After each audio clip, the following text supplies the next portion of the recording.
You're relaxed, in front of the fireplace, listening to some low-volume music. The children are tucked up in bed, asleep, as you unwind after a long day at work and think about the plans that you have for the weekend. You hear a whisper, but you can't tell if it's just the wind outside. You suddenly hear a loud bang come from upstairs. One of the children starts to cry.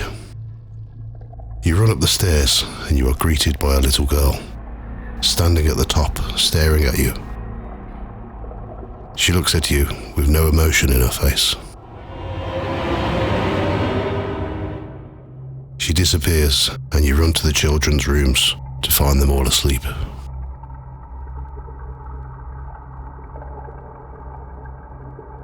You have just experienced one of the ghosts from a house on a modern housing estate in Redditch, Worcestershire, England. This episode is about a family who have had paranormal activity since they moved into the house in 1996.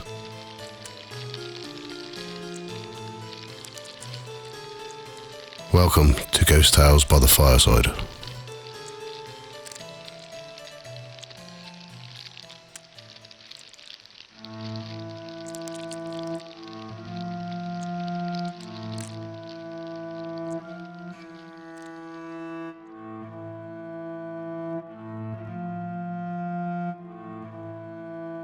About a mile south of the ruins of Bawdsley Abbey in Redditch, there is a housing estate called Abbeydale.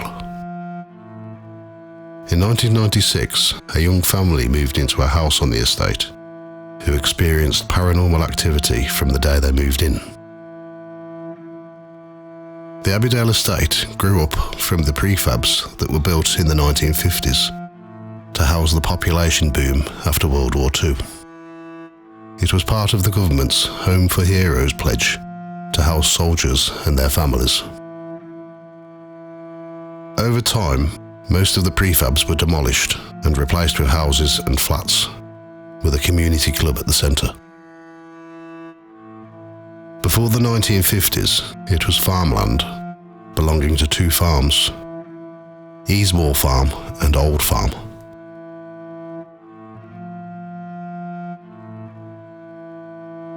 Early in 1996, Roy, a builder's labourer, was working on a house in Abbeydale with his colleague Tom. While they were working in the kitchen, Roy noticed a man standing in the back garden. He told Tom, who looked out of the window, and he saw him too. They both exited the house into the garden to find out what the man wanted. And by the time they got there, the man had gone. They both described him as middle-aged, scruffy, dark curly hair and unshaven. He was wearing black trousers and a dirty white shirt that was slightly open, exposing his chest. They contacted their manager as they thought he might have been a gardener, but the manager said it was only those two working on the property.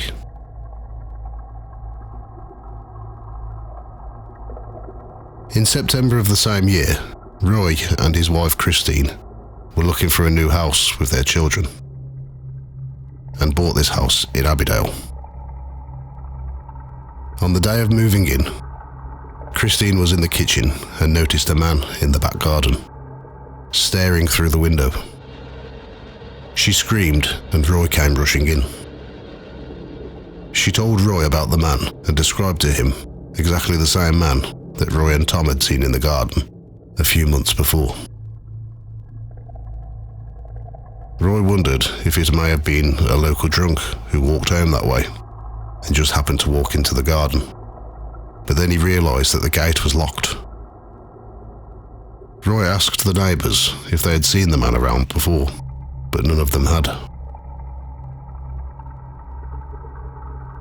Seeing the man in the garden became a regular occurrence, and they just accepted it as a ghost, as it didn't really cause any problems and was a talking point with friends and family. One night about a year after moving in, everyone was asleep. Roy and Christine were woken up by the sound of one of the children talking.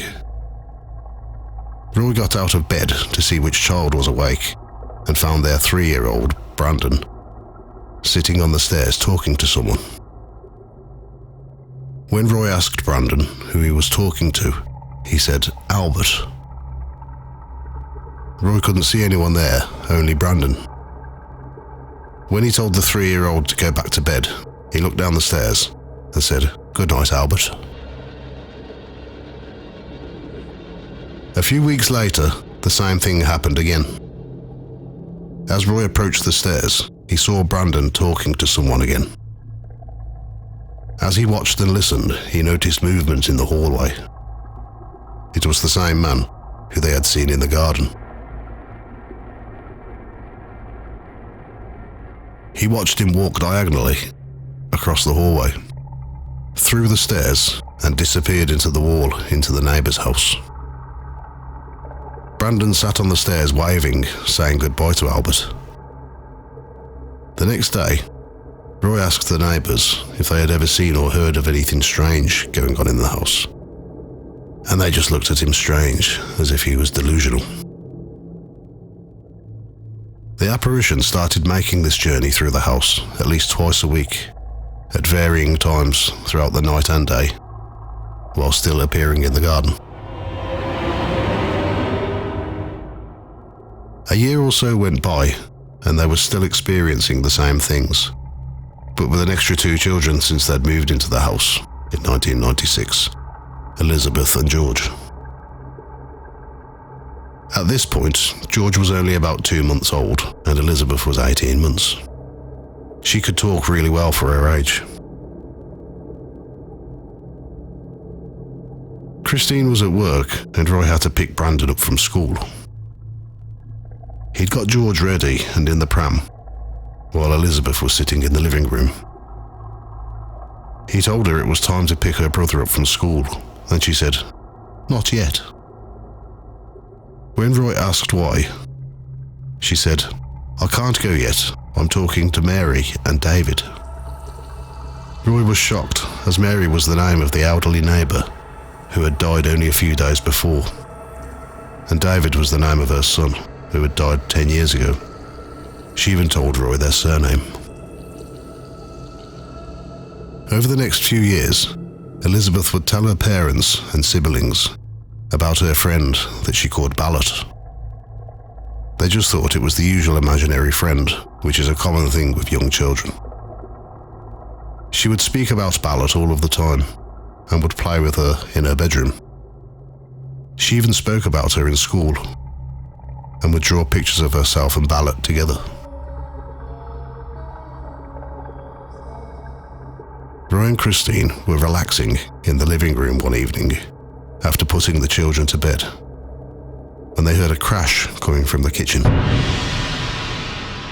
When they went to investigate, they found that a basket of wet washing that had been placed on the work surface was upside down over the other side of the room, as if it had been thrown. They were both shocked, as nothing like this had ever happened before. After picking it up, they both went back into the living room, only to see a little girl who looked about 80 years old walk across the hallway and up the stairs. She was wearing a long white dress and had long blonde hair, but she had bald patches and something covering half of her face, which Roy described as looking like the mask worn by the Phantom of the Opera in the classic horror films. Only seconds later, George started crying frantically. Roy ran up the stairs to George and noticed his hand had been bitten. George shared a room with Brandon, who had just been woken up by the crying, and Elizabeth was still asleep. The next morning, while eating breakfast, Elizabeth told them Ballot doesn't like George. She said he's naughty. The little girl would appear often, as well as the man. Other strange things started to happen too. Roy and Christine were sat at the kitchen table one evening when an old 50p piece manifested from nowhere. It just dropped onto the kitchen table and rolled off onto the floor. In the corner of the living room, 2 items of jewellery appeared that neither of them had ever seen before. A man's bracelet from the 1970s and a lady's Victorian gold necklace. Other things would go missing for days and found where they were originally left or turn up in strange places, like in food cupboards or even the shed. One morning, after the children had been taken to school, Christine went upstairs to have a bath. In the meantime, Roy went into the kitchen to prepare that evening's meal, ready for when the children return home from school. As he was chopping vegetables, standing at the breakfast bar, he was facing the doorway that leads to the hallway when he saw a naked woman walk past towards the back door. He presumed that it was Christine and asked her if she would like a drink. When she didn't respond, he went into the hallway to find no one there. He shouted upstairs and asked Christine if she was out of the bath yet. She replied with, "Not yet." He witnessed this ghost on numerous occasions, always when alone, and she was sometimes outside by the back door. They were all asleep one night when Roy and Christine were woken up when someone pulled the bed covers off them. They heard the door slam and a little giggle, followed by light footsteps running down the stairs. They thought it was just one of the children up to mischief, until Christine went to the children's bedrooms to find them all asleep. Roy went downstairs to make a warm drink as they were now unsettled, and Christine joined him at the kitchen table. They were quietly chatting when they saw a little girl walk past the kitchen door towards the back door. They decided to contact a paranormal research team, who came the next week. One of the team claimed to be a psychic medium, but both Roy and Christine were both very skeptical about mediums, but were willing to try anything for a peaceful night's sleep. The team were not told anything about what had gone on in the house, only that paranormal activity was taking place on a regular basis. As soon as the medium walked into the house, she told them that she could feel the presence of a little girl called Charlotte, who had died in a house fire nearby in the 1800s. She described her as wearing a long white dress with long blonde hair, just as Roy and Christine had seen her. She explained that she had bald patches in her hair from her burns, and that she was wearing a mask to cover her burns. The medium then went on to say that she didn't die in the fire. She died of her wounds weeks later. She said that Charlotte was attached to their daughter Elizabeth. I suppose to a child, the name Charlotte could easily come out wrong as Ballot, as Elizabeth called her. She explained that Charlotte was mischievous, but not malevolent. She was just lost on this plane of existence, and that's why she attached herself to this family. She then went on to help Charlotte to move on and perform some type of ritual. She then moved on towards the back door and to the garden, where she picked up on a middle-aged man called Albert. She said he wasn't malevolent, but was angry.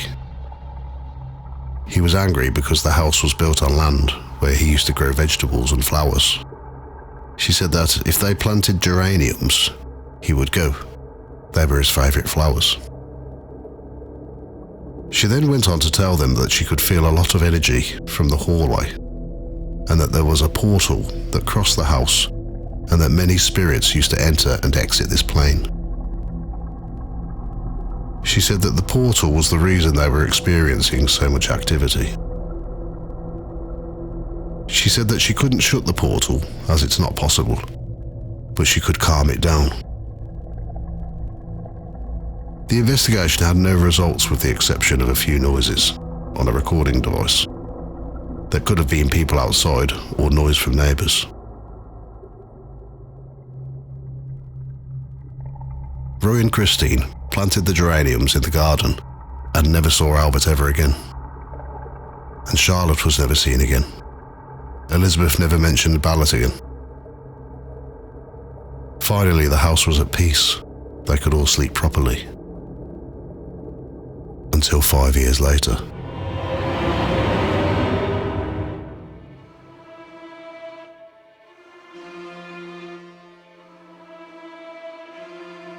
Roy's 13-year-old nephew, John, came to stay for a few nights. Everyone went to bed and John slept on the sofa. Around 3 o'clock in the morning, John woke up screaming in fear. Roy heard him and rushed downstairs to find out what was going on. As he reached the living room door, it opened and slammed fast and hard, nearly hitting him in the face. He pushed the door open to find John lying on the floor, screaming but not moving. Roy tried to help him up, but he couldn't lift him. It was as if someone or something was holding him down. Once he got John to his feet and he calmed down, he told Roy what had happened. He said that he was asleep on the sofa and someone had hit him in the face, and he was then thrown to the floor. He carried on explaining that he was held down by an invisible force and that he couldn't move any part of his body. That was his first and last night of staying in the house. A few weeks later, Roy was in the living room working on a project for work when he took his tobacco tin out of his pocket and placed it on the fireplace. About an hour later, he went to go for a cigarette when he noticed that his tin had gone. No one else had entered the room, and he had been sat on the same chair in all that time. He searched all around the room but couldn't find it anywhere. He opened the living room door and walked into the hallway, where he found the tobacco tin on a shelf next to some ornaments. At this time, there was a terrible smell that filled the whole house that was like sulphur. The whole family could smell it. Roy searched the house looking for the source of the smell, but couldn't find it. But as he walked back into the living room, the sulphur smell went, but now he could smell urine. On inspection, he found the sofa to be wet with the smell of urine.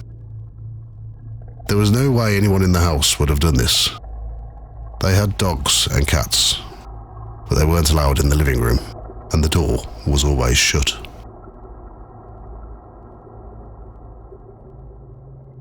Brandon, Elizabeth, and George were now teenagers, and they started to see an apparition and hear the voice of a woman.